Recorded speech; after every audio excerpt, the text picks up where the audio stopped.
Mi nombre es Débora Bereviches y soy la primera mujer mexicana en obtener un doctorado en física por la Universidad de Stanford. Y desde niña era una niña muy curiosa y me preguntaba todo acerca del universo, del mundo, de cómo funcionan las máquinas, de cómo interactúa la luz con los objetos, por qué se puede ver las cosas, qué es la luz, etcétera. Y no tenía gente que me apoyara mucho esa curiosidad, como que a cierta edad se veía como que ya deja de preguntar y tal. Y me acuerdo que de niña comía el cereal de Corn Pops y en la caja de Corn Pops venían, ya sabes, esos juguetitos así que los desenvolvías de plástico y era una cosita de cartón que la cortabas, la ponías de cierta manera y era como un visor, haz de cuenta que podías ver las estrellas en la noche y te indicaba qué constelación estabas viendo. Todavía en ese entonces se veían las estrellas, no estaba tan contaminado y veía las estrellas y me preguntaba qué hay más allá, qué son las estrellas. Y siento que la curiosidad, esa curiosidad es lo que me hace ser y a todos nos hace ser humanos. La curiosidad es algo que ninguna computadora lo puede repetir. Piensen, hoy en día que usamos ChatGPT, los lenguajes de modelo, utilizamos inteligencia artificial para mapas, para todo, pero nunca una computadora te va a hacer una pregunta por curiosidad. Es algo que no se les puede contagiar. Ahora me dedico a la inteligencia artificial para resolver problemas con toda esta visión de la física y de lo que hacen las computadoras, porque mi tesis doctoral fue en física computacional, es decir, experimentos que hice, los programé en la computadora y de ahí al aprender todo este otro campo, pude darle un giro a mi carrera y ahora me dedico a hacer programas y plataformas de inteligencia artificial.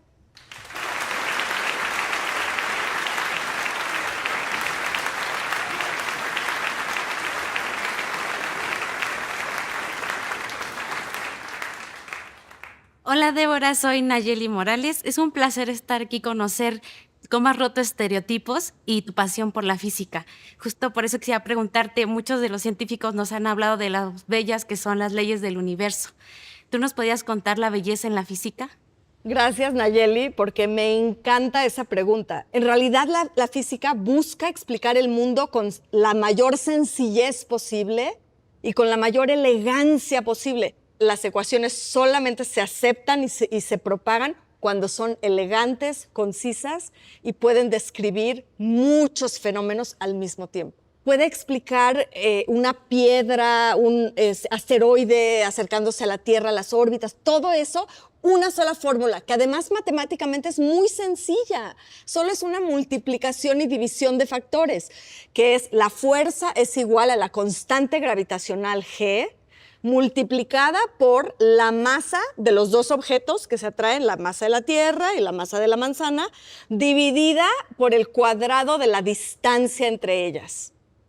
Así de sencillo, y es una fórmula bellísima que puede explicar todo este tipo de fenómenos. Otro ejemplo son las leyes del electromagnetismo de Maxwell. Bueno, son 4 leyes que describen todo. La luz, cómo viaja la luz, la electricidad, el Wi-Fi, cómo hablamos por teléfono. Entonces, es increíble que con estas pocas leyes, la belleza de toda esta cosmología de la naturaleza se puede explicar. Yo tengo una de mis físicas, aunque era realmente matemática, pero también hizo mucho de física, es una mujer, Emily Noether en alemán, que de hecho se relacionaba con Einstein, y ella reformuló, digamos, la mecánica clásica. Y la mecánica clásica es la parte más básica de la física que describe todo, describe cómo predice qué va a pasar si yo, digamos, suelto el vaso, o si tiro una pelota de béisbol. Es increíble. Y Emily Noether reformuló toda la mecánica clásica. Ella describió lo mismo que Newton, pero de una manera, una visión, unos lentes de física, digamos, viendo el mundo diferente. Desafortunadamente no se volvió tan famosa como las leyes de Newton. Sin embargo, hubieron avances que van mucho más allá de la mecánica clásica, porque eso fue, en un tiempo podíamos describir el macromundo, es decir, todo lo que tocamos, olemos, nos movemos, todo lo podemos predecir con la mecánica clásica, pero después vino Einstein y dijo, espérenme un momento, esto es la mecánica newtoniana, pero ¿qué pasa cuando estás viajando? Obviamente, como en teoría, no, porque no hemos llegado a viajar a velocidades cercanas a la velocidad de la luz. Porque nosotros cuando vemos la luz de las estrellas, muchas de esas estrellas ya murieron hoy en día, pero se tarda tanto tiempo la luz en llegar a la Tierra, su velocidad es increíblemente grande, ¿no? Es de 3 por 10 a la 8 metros por segundo. Sin embargo, está tan lejos la estrella que la luz puede tardar años en llegar a nuestros ojos. Entonces, lo que vemos, el cielo de hoy, no es el cielo que existe hoy en día, ¿no? Y entonces, la relatividad se tuvo que traer para poder explicar estos fenómenos celestiales y experimentos, digamos, de pensamiento de qué pasaría si dos gemelos viajan, uno viaja al espacio y entonces el tiempo que él vive se alenta y cuando regresa y se reencuentra con su gemelo, en teoría el que se fue estaría mucho más joven porque para él el tiempo pasó mucho más lento y todo esto es la mecánica de la relatividad. Al principio del siglo se descubrió la mecánica cuántica, que ahora describe fenómenos completamente diferentes que suceden cuando lo que se estudia no es grande, como una pelota, sino son partículas subatómicas, es decir, los electrones, los fotones de los que está hecha la luz. Y ahí se vive una realidad que es un poco loca, digamos, la mecánica cuántica es dificilísima de entender porque no es intuitiva. Yo puedo intuir que dos objetos grandes en el espacio no lo podemos ocupar el mismo espacio, ¿verdad? O sea, si yo estoy sentada aquí, no puede haber otro ser humano sentado en el mismo lugar al mismo tiempo. En cambio, en la mecánica cuántica ocurren cosas que aparentemente son extrañas, como el hecho de que un fotón, que es una partícula miniatura, muy, muy pequeña, tiene una probabilidad de estar ahorita en Tokio o en España.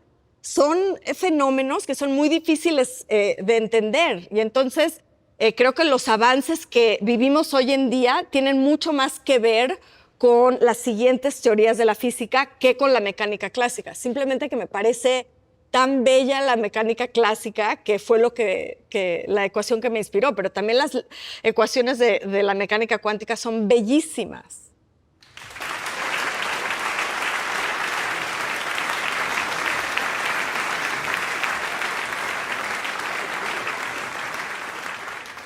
Soy Pilar Jiménez y de verdad estoy muy emocionada de estar hoy aquí contigo y que nos compartas acerca de la física.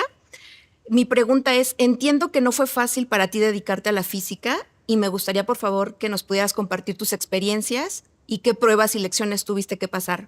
Me emociona mucho que me hagas esa pregunta porque es mucho más personal y me llega al corazón. Creo que la gente comúnmente percibe la física como algo árido, bueno, digamos, el típico físico, ¿no? En bata blanca que no se sabe relacionar con otros, que no tiene emociones. Y sin embargo, yo llegué a la física como con puro amor y pura pasión de entender el mundo.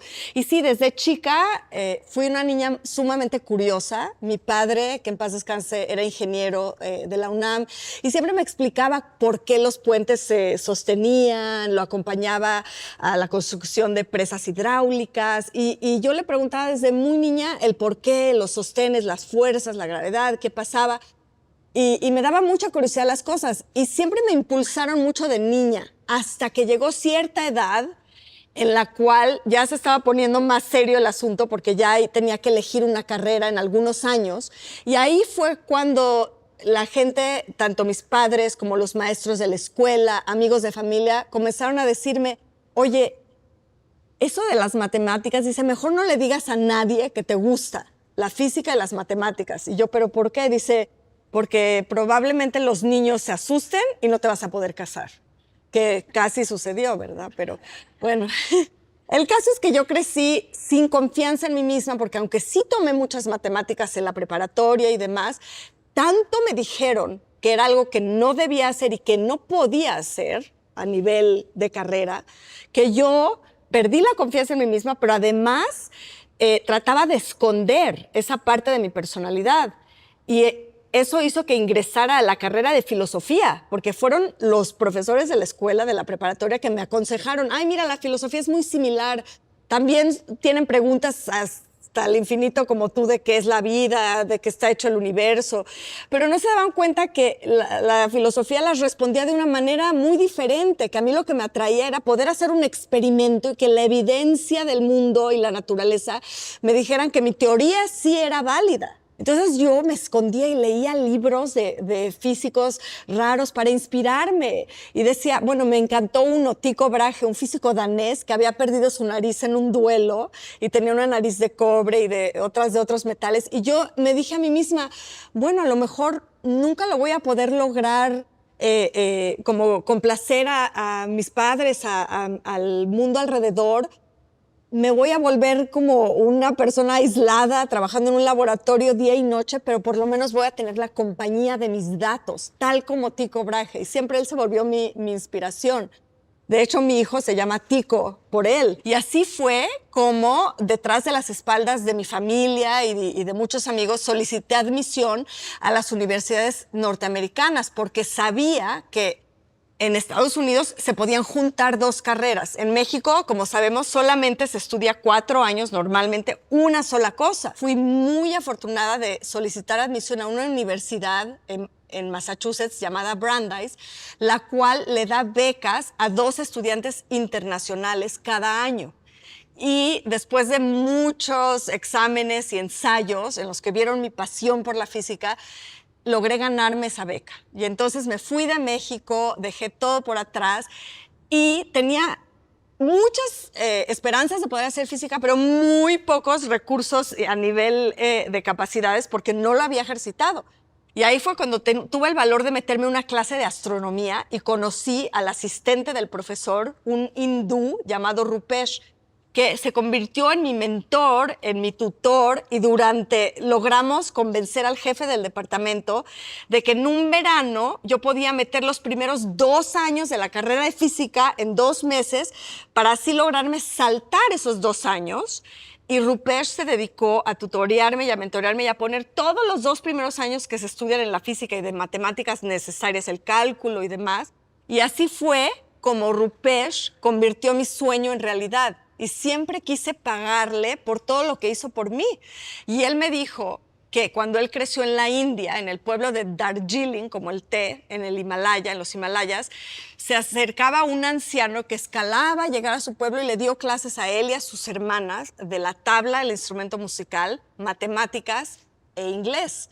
Y eso hizo que ellos pudieran tener una carrera después en Estados Unidos y demás. Y el hombre dijo, no me pueden compensar con dinero.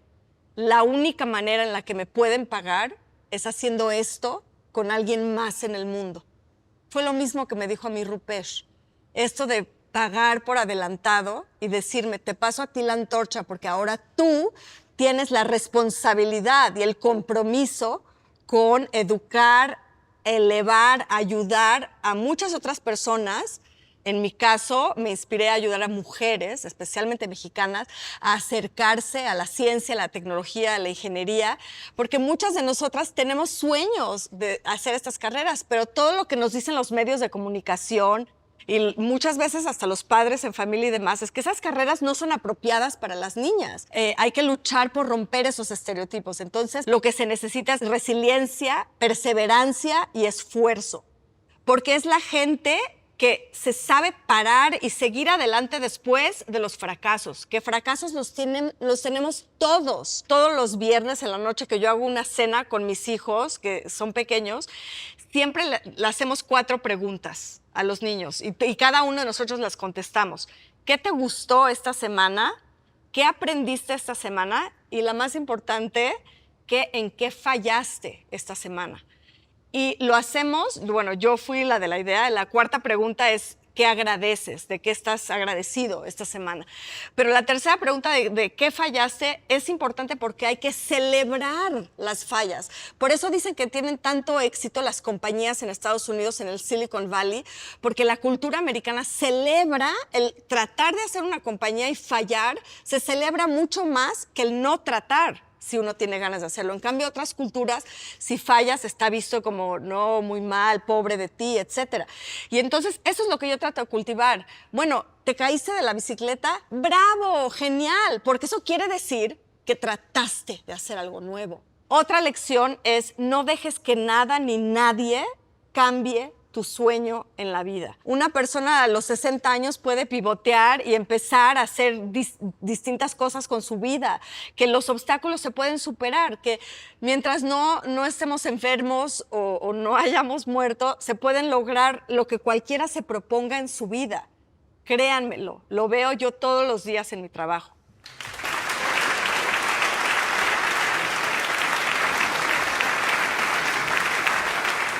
Hola, Débora. Es un gusto estar aquí escuchando a una mujer tan talentosa. Soy Rocío Fuentes y tengo una pregunta que me intriga. ¿Qué tan cierto es que el aleteo de una mariposa puede provocar un tornado del otro lado del mundo? Me encanta la idea de que una mariposa puede aletear aquí en México y eso meses después puede causar un terremoto o un cambio de clima en Tokio, digamos. Pero no se refiere a que literalmente eso vaya a pasar. Eso tiene que ver con la teoría del caos. Es algo increíble y sumamente interesante. Te voy a dar un ejemplo muy concreto. Si tú juegas billar, ¿no? Tienes una mesa rectangular y las leyes de la física, como hablamos, son tan sencillas, repetibles y predecibles que si yo le doy primero a una pelota roja, le doy el golpe con un ángulo específico, con cierta fuerza específica y demás, puedo predecir con las leyes de la física muy fácilmente cómo la fricción de la mesa de billar va a ir parando la bola, pero en qué lugar va a acabar después de mi golpe, ¿no? Muy fácil. Ahora, tomo una pelota azul y lo mismo hago. Le doy un golpe, pero con muy cercana fuerza, posición y demás. Como es tan cercano, es predecible y es obvio que va a acabar con los mismos reflejos de las paredes de la mesa de billar y va a acabar en un lugar pues muy cercano al que la pelota roja acabó. Eso es totalmente determinista y lineal. Ahora, ¿qué pasa cuando tú diseñas una mesa de billar con una forma, una geometría diferente? Es decir, pequeños cambios en las condiciones iniciales generan cambios exponenciales en las condiciones finales. Y eso es algo que en la física estudiamos mucho, por ejemplo, en cuanto al clima. Por eso el aleteo de una mariposa pequeñita puede crear un cambio gigantesco como un tornado en otro lado del mundo, porque ese aleteo genera, digamos, el primer rebote, algo hace que el aire en ese lugar alrededor de la mariposa cambie. Y como cambia ese aire, entonces la temperatura cambia. Y como cambia la temperatura local, cambia la cantidad de vapor que se va para hacer las nubes, etcétera, etcétera, etcétera, hasta que cambia totalmente y crea un tornado.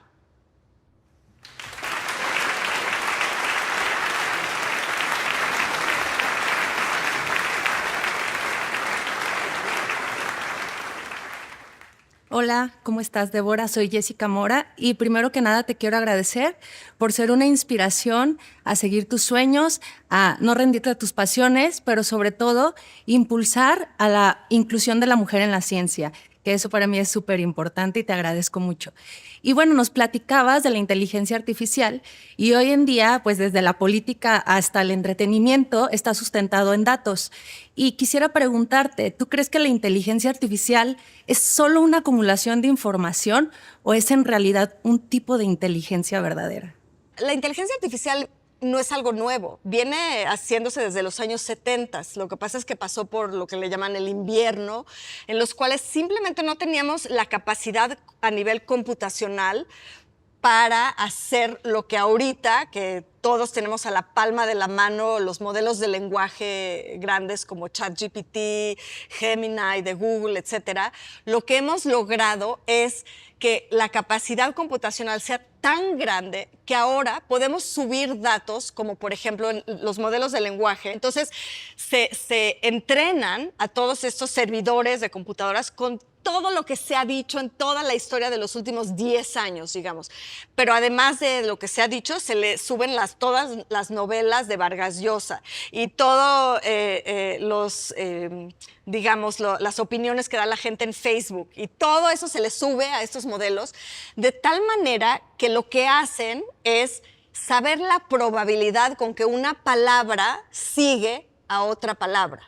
Y entonces no es que tengan conciencia de sí mismos los modelos del lenguaje, ni que la máquina, la computadora, sepa que está contestando lo que está contestando, pero es simplemente que con tantos datos, al hacerle una pregunta, lo que hace es que de una manera intuye, por utilizar una palabra más como a nivel humano, ¿de qué se trata? Es decir, al principio Google, por ejemplo, si ponías, dame un ejemplo de una manzana grande, te podía poner la foto de una manzana enorme, pero lo que la gente tradicionalmente quiere decir es Nueva York, porque se le llama The Big Apple, la manzana grande es la ciudad, ¿no? Entonces, ¿cómo una máquina puede entender el contexto? Por las palabras que están alrededor de ese conjunto, de ese párrafo, ¿no? Entonces, al ver en todos estos datos, lo que hace es regurgitar, digamos, la respuesta a tu pregunta. Y lo increíble es que hoy utilizamos inteligencia artificial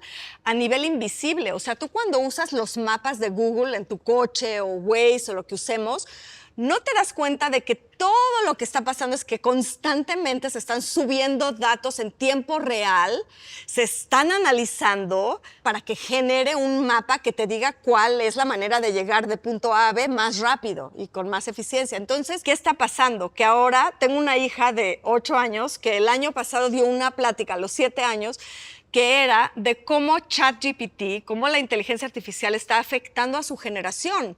Su pregunta es, ¿para qué voy a la escuela? ¿Para qué aprendemos? Si yo le puedo preguntar a ChatGPT todo lo que aprendo en la escuela en un año, se lo puedo preguntar y en 5 minutos me lo responde. Ahora la gente tenemos a veces miedo de que cómo va a quitarle el trabajo a ciertas personas. Ahora, mi visión es que hasta ahora siempre ha sido aumentar las capacidades del ser humano. Nunca nos ha podido reemplazar de ninguna manera. Entonces yo sigo creyendo que la inteligencia artificial es sumamente útil y que no hay que tenerle miedo, sino que hay que tenerle curiosidad porque nos agiliza un montón de cosas para las cuales pues se nos hace muy tedioso hacer cierto tipo de trabajos. Y qué bueno que tengamos esa asistencia para aumentar nuestras capacidades y hacer muchas más cosas que sí nos diviertan y que sí nos hagan crecer y aprender más en nuestro tiempo libre.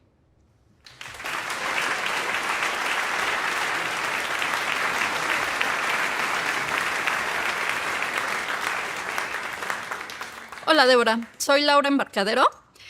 Primero, qué gusto tenerte aquí en México. ¿Tú qué piensas sobre la inteligencia artificial en el futuro? Y finalmente, si tuvieras hoy a una niña de 10 años aquí sentada que dice que quiere ser científica, ¿qué le dirías? El ejemplo que les quería contar tiene que ver con cómo veo la inteligencia artificial al futuro. Resulta que en Estados Unidos, en donde yo vivo en Nueva York, una mujer después de los 40 años o de los 35 tiene que hacerse una mamografía cada año para poder predecir si hay alguna enfermedad, inicios de algún nódulo cancerígeno, etcétera, ¿no? Y entonces hablé a pedir la cita y me dice el laboratorio, oiga, ¿y quiere pagar $50 extra para utilizar inteligencia artificial? Y le pregunto a la señorita, ¿pero cómo? ¿Qué hace la inteligencia artificial? ¿En qué? No me supo contestar. Bueno, no, pues eso solo lo hace mejor. Y entonces ya me puse a buscar de qué se trataba esto nuevo y se me hace un ejemplo excelente porque le pasaron el precio, digamos, al consumidor, porque en realidad lo deberían de hacer de rutina sin tener que cobrar por ello.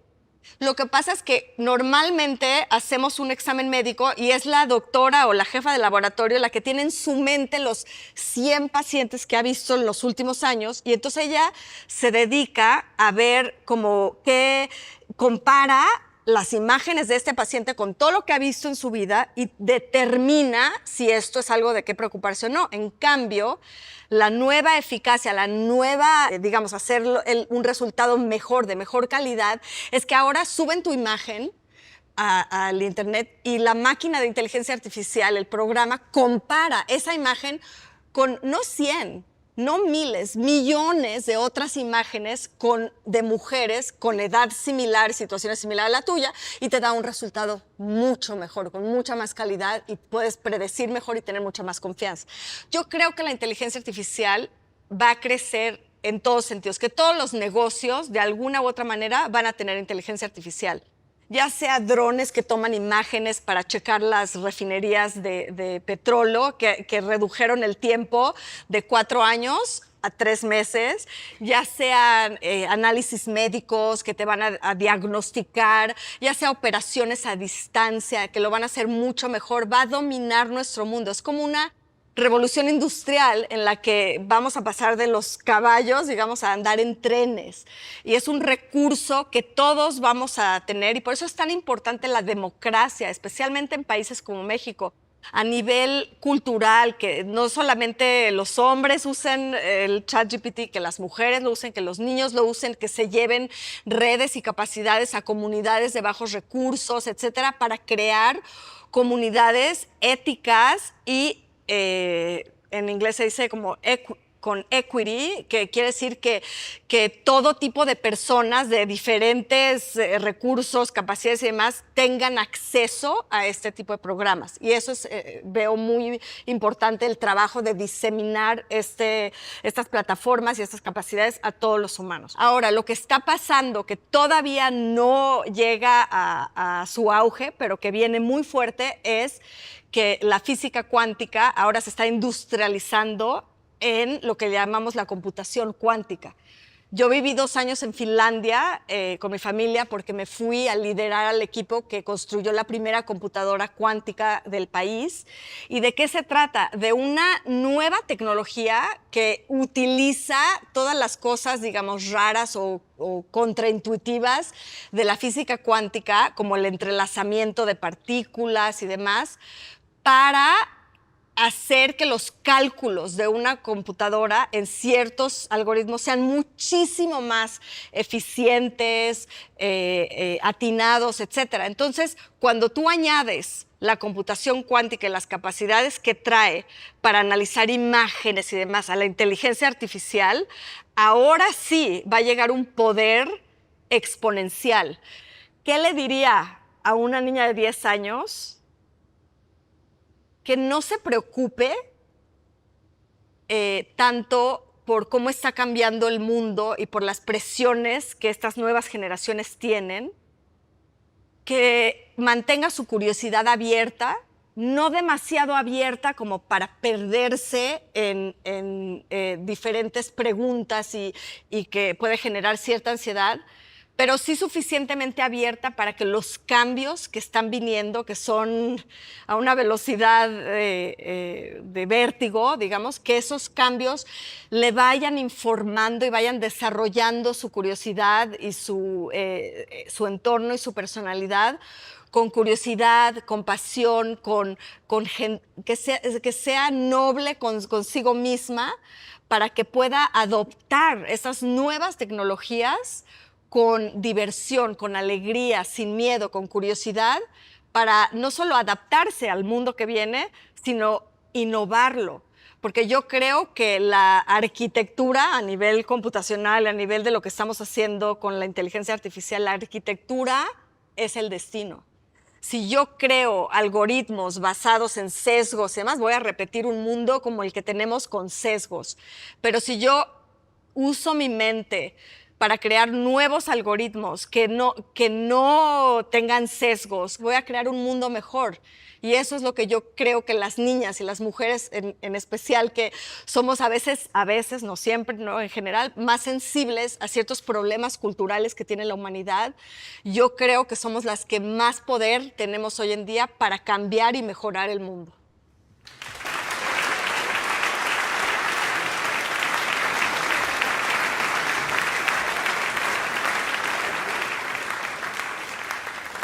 Hola Débora, mucho gusto en poder tenerte aquí. Mi nombre es Abigail Moreno. Con todo lo que nos has platicado, con toda la información que tú nos has compartido, yo quiero saber si tú tuvieras la oportunidad de viajar al espacio, de viajar y de conocer más allá de lo que está en esta tierra, ¿qué es lo que tú dirías? Y con base a esa respuesta que tú tienes, si tienes la posibilidad de convivir con una persona extraterrestre, con algo extraterrestre fuera de esta órbita, ¿cómo le explicarías sobre nosotros? Ponemos muchos recursos para explorar el espacio, pero ponemos muchísimos más recursos para explorar el espacio que para explorar el planeta Tierra. Conocemos mucho menos de nuestros océanos que conocemos del espacio. Entonces también creo que al mismo tiempo que exploramos el espacio, que es muy necesario, y muchas de las tecnologías que existen hoy que usamos se inventaron por la NASA y por procesos de la exploración del espacio, pero que también creo que se debe al mismo tiempo explorar mucho de nuevos materiales, de la tierra, de problemas de sostenibilidad, de sustentabilidad en el planeta en el que vivimos. Ahora, para contestar, me encanta que exploremos la pregunta de si existen extraterrestres. Y como decían muchos escritores de ciencia ficción, es muy probable, y muchos físicos también lo creen, que no estemos solos en el universo. Y tenemos programas como SETI y otros que han estado buscando señales de, digamos, estrellas, planetas muy distantes. Hasta ahora no ha llegado ninguna señal coherente que podamos interpretar como una inteligencia, pero sí hemos logrado ver que existen posibilidades de vida. Ahora, ¿qué le diría si algún día llegamos a descubrir a otra civilización?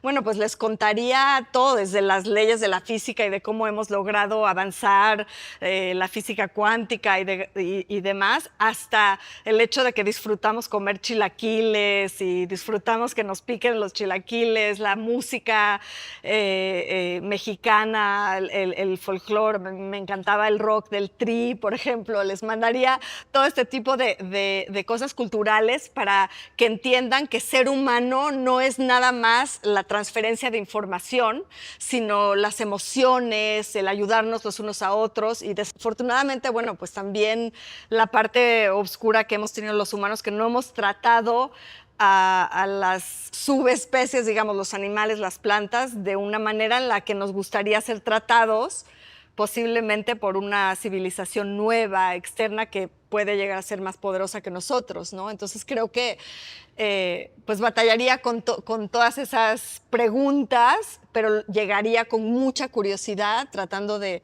entenderlos y que nos entiendan lo mejor posible.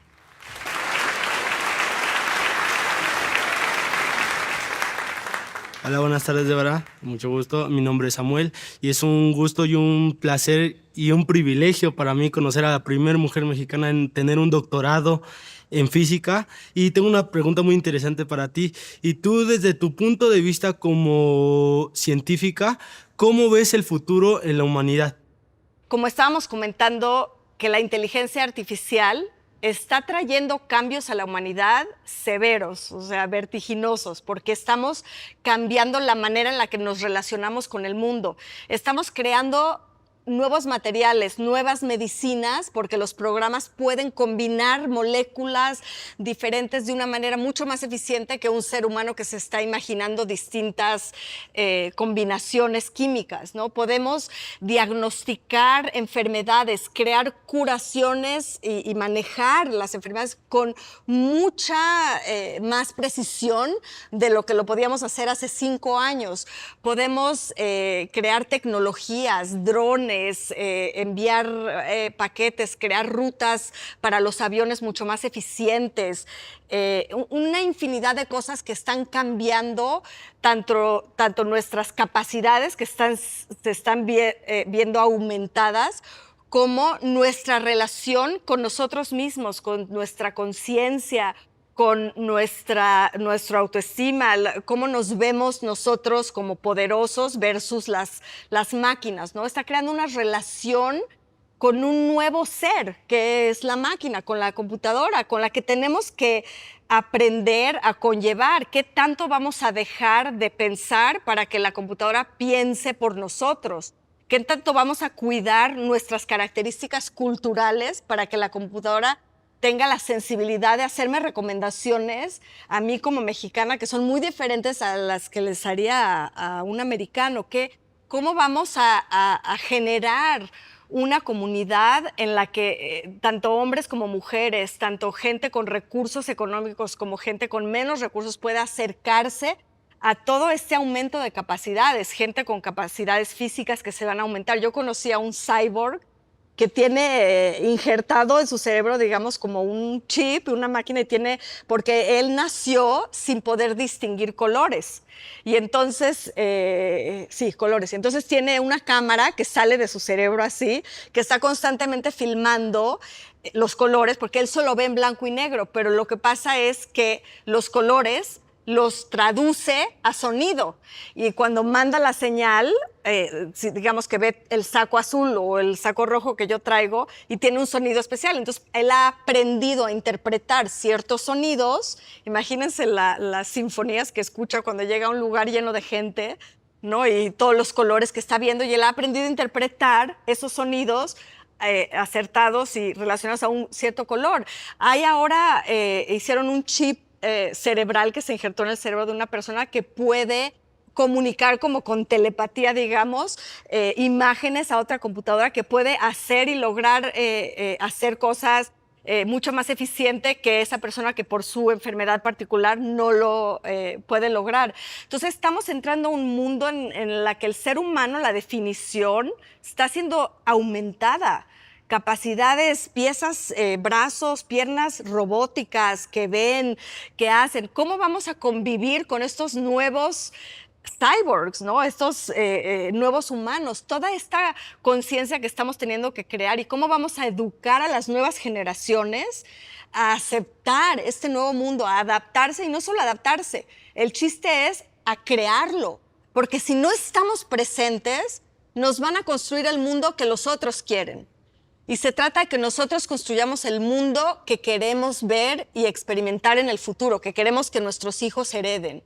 A mí lo que me gustaría es que como mexicanos tuviésemos más confianza en nosotros mismos y en lo que podemos aportar, porque creo de verdad que los mexicanos, en cuanto a creatividad y en cuanto a trabajar en equipo con problemas difíciles, somos increíblemente sagaces y podemos llegar muy, muy lejos. Y acabo diciendo que cada uno de nosotros tiene no solo el privilegio, pero la responsabilidad de dar su opinión, de educar a las nuevas generaciones, de mentorear para que el mundo que venga sea un mundo de mucha más paz, de mucha más equidad de recursos y de género, y un mundo que nos satisfaga las necesidades que tenemos hoy en día y no las necesidades de otros.